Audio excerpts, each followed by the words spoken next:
it's time to share some spooktacular eyeshadow palettes. Hello my gorgeous ones, welcome to Aleisha Budget Beauty. My name is Aleisha, here on my channel. I love all things affordable fashion, beauty, and fragrance. I do hauls, tutorials, reviews, eyeshadow palette category roundups, all sorts of fun stuff. So if that sounds good to you, please subscribe, stick around, I almost said a ghoulish friend. Yes, I'm in the spirit. Be a ghoulish friend, be some kind of friend. Okay guys, so I have 20 eyeshadow palettes here that I'm calling spooky season palettes. Some of them are specifically designed as a spooky season release, and then some of them just kind of evoke the sort of like witchy vibes or Halloween vibes. And if you guys know my collection, you might be wondering where a few are in this category, but I have another idea for a different video that still kind of fits into spooky season that I'm going to do at another time. So some of those palettes may be in that one, but let's go ahead and just get into the ones that I have selected for this one. Let's start with the first palette that I chose. This is Viseart's Dark Edit palette. And I've always really admired this color story. And before I purchased this palette, I just kind of had this, I was so drawn to it. And this was before I got into kind of my dark glam era. That's really my favorite kind of makeup, especially for eyeshadow. And I was just always really pulled in by this color story. And after I received it and played with it some, I realized how much it reminds me of Halloween. You have all the shades that I think of for Halloween. You have kind of a glowing yellow eyes in the dark ebony black matte. You have kind of like purpley pinks in here, darker purple, and even like green if I'm thinking like, oh, I don't know, like Frankenstein monster or something. And then you have these kind of moody neutrals in here as well. So it's a very moody palette, but it's also, it just says Halloween to me. So this, and I also think it's really different and unique for a brand like this that is more like MUA style to have a color story like this. I think it's really, really cool. Okay, next up we have a newer palette. This is the Eloquence palette, and this was in collaboration with Makeup on Your Radar, my friend Jamie, and also Dee Dee's Signature.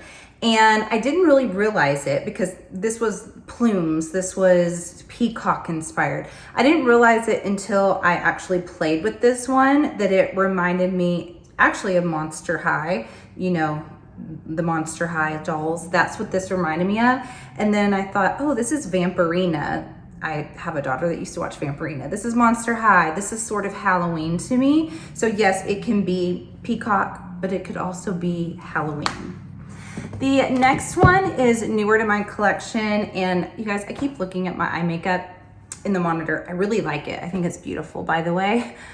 But it's bothering me that it's not really on theme because I'm such a theme girl. I mean, I have my Lost Boys shirt on right now, right? And I'm like, why don't I have like purple and like black or something makeup on? And I decided to do this video after I did my makeup, not thinking about it. So it's the perfectionist in me, it's really bothering me. So I just wanted to let you guys know, if you see me keep doing this, it's because I'm looking at my makeup.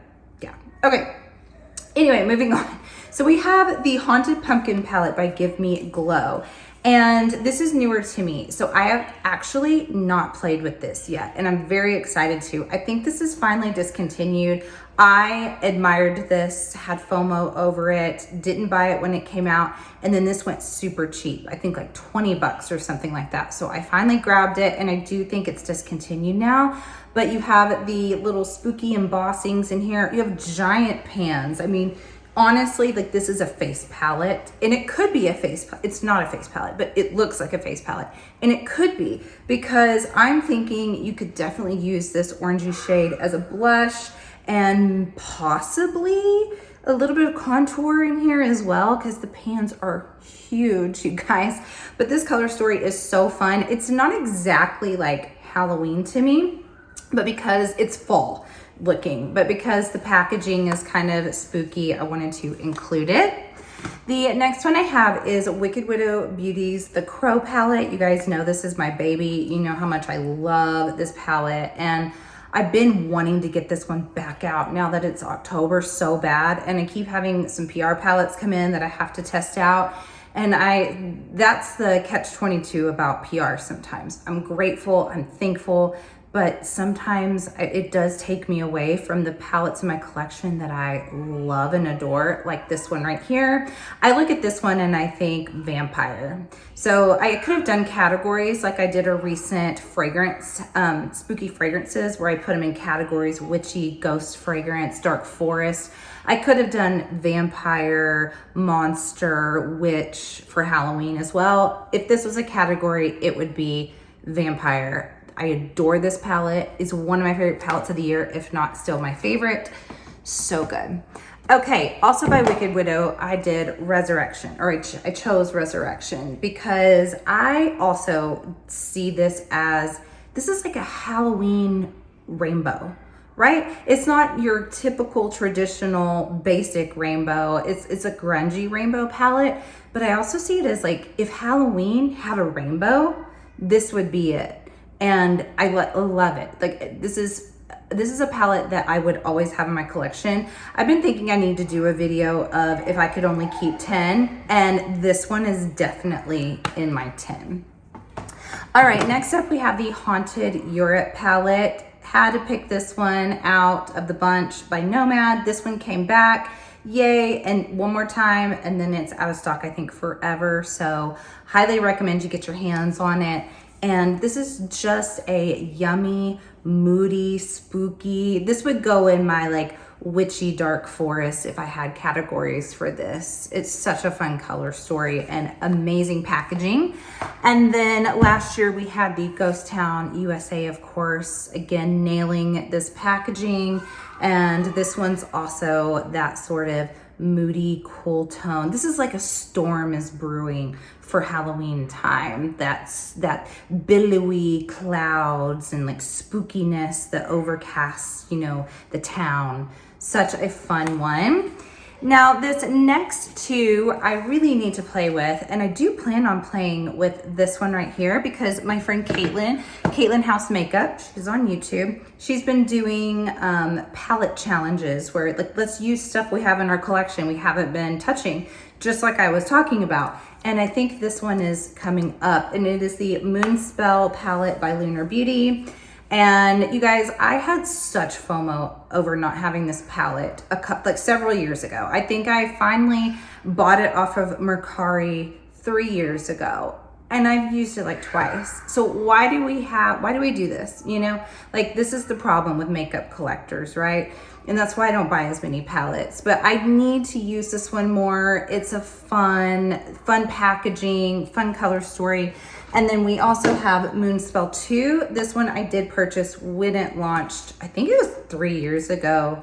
Yeah, pretty sure it was 3 years ago now. But this is that witch. Like, this is such a witch palette, and all the names are very like witchy names.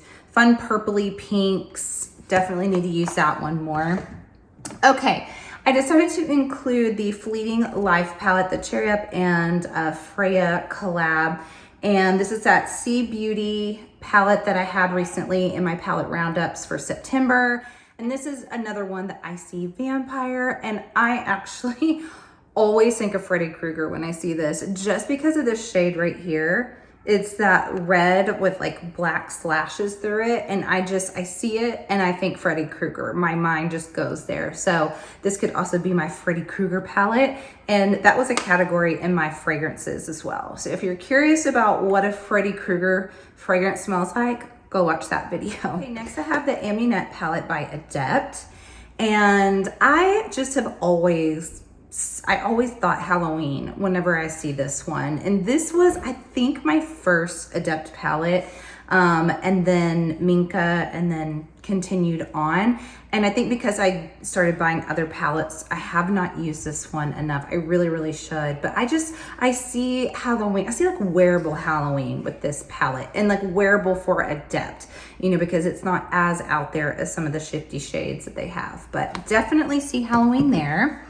Now this one was a release last year from Wet n Wild, and I was so surprised by this palette. This is the Scooby-Doo palette, and I remember saying in the video when I tested this out that it was, to me it says half fall, half Halloween. Like, I definitely see some wearable, just fall tones, but then you do have your purple and your black matte with the sparkles, or maybe it's like a dark navy. I think it's a really deep navy.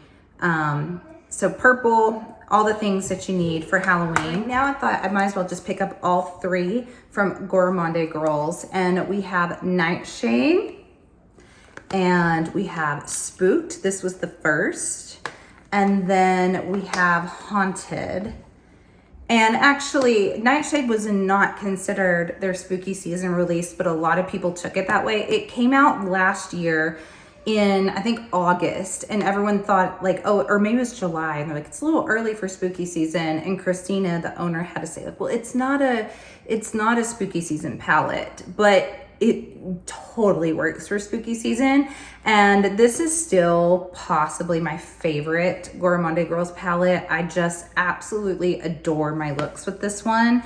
But Spooked holds a special place in my heart because I just thought it was done so well. And this is one that I always said also that it's half fall, half Halloween to me, because this bottom half is very, you know, like apple, caramel apple, fall leaves. And then the top part is more like, I see vampire, I see witch, I see, you know, all the fun Halloween colors. And then we have Haunted, which is a little bit of a grungier version of Spooked or Nightshade combined, I think. Really, really beautiful. Three of her best palettes for sure. Now this next one I thought I would include because it's just one we don't really see. This is by Beauty Creations, the Luis Torres collaboration. This was the first one, and I believe there was a second one. This is the Artistry Shadow Palette. And this one is kind of, again, like a Halloween rainbow, I think. You've got like your neutrals, and then you have these sort of Halloween tones here, and like this little 9-pan right here. I definitely see Halloween there, and you can tie in your neutrals as well. Okay, I have to obviously include the Perfusion and Peanuts collaboration palette, the Trick or Treat palette. So I've shown this several times here recently because I had a video of the unboxing, and then this was in my palette roundup last month. But I just think this palette's so cute. Is it a little bit too big? Could it have been pared down and edited? Yes, of course. Is it the absolute most amazing quality in the world? No, but I just think the whole packaging, the whole collection was done really, really well. And you do have some standout shades in here, like this cream shimmer that they do that I just wish they would do for all of their shimmers because it's an incredible formula. But the mattes are really good in here too, so I have fun with it. And I mean, how could I not include it? It's the Peanuts. It's the Great Pumpkin Charlie Brown. Okay, next I was like, you know what? The Afrogalactic palette by Juvia's definitely gives me some spooky season vibes here. You have some gorgeous duochromes in here for a really, really affordable price. This is a palette that I think really set me off on judging indie palette prices going up, because I thought if Juvia's can have this big palette here and have several duochromes that perform amazing in it, and this palette often goes 50% off for $18, I'm like, you indie brands, come on, come on, come on. And then of course I buy the new Bella Beauty bar, $72, 15-pan. I need therapy. But anyway, I still think that that was overpriced, and this palette is excellent for the price. And I just think, yeah, pull it out for spooky season. It's all right here for you. Now, this is a palette that I am guilty of not using enough. It is a Lethal Cosmetics Berlin 89 palette. It is now discontinued, but this one gives me Nightmare on Elm Street vibes. Again, there's just something, maybe that movie and Freddy and the whole like culture around that movie when I was growing up just really stuck with me. It was at that pivotal age when like something terrified you, but you also wanted to watch it so badly. So I reference Freddy Krueger a lot, I realize. And I just, something about this says Freddy Krueger to me. I don't know. Therapy, again, therapy. Okay, the very last one is the Hauntingly Glamorous palette. This was whenever it was Alien Cosmetics, and now it is Unearthly. I just always thought that the packaging was really cool. And then I think this is the yummiest, most unique spooky season color story almost that I have. I love how it's the cool tone. It's kind of that muted, sort of grungy, cool tone, spooky story, could be a spooky story, spooky color story. Really like this one. Again, really big pans. And I think this one is also would be good for like face makeup, because if you want that like dark, you know, contouring, but use purple instead, you could use this shade. And it just says, this says Halloween whenever I see it. So that's it, you guys. Those are our 20 spooky season palettes. And I will have another video that kind of goes along the same, you know, it fits into spooky season, but a little different category coming up in the future. I thank you guys so much for watching. And as always, have fun shopping, budget shopping. Bye.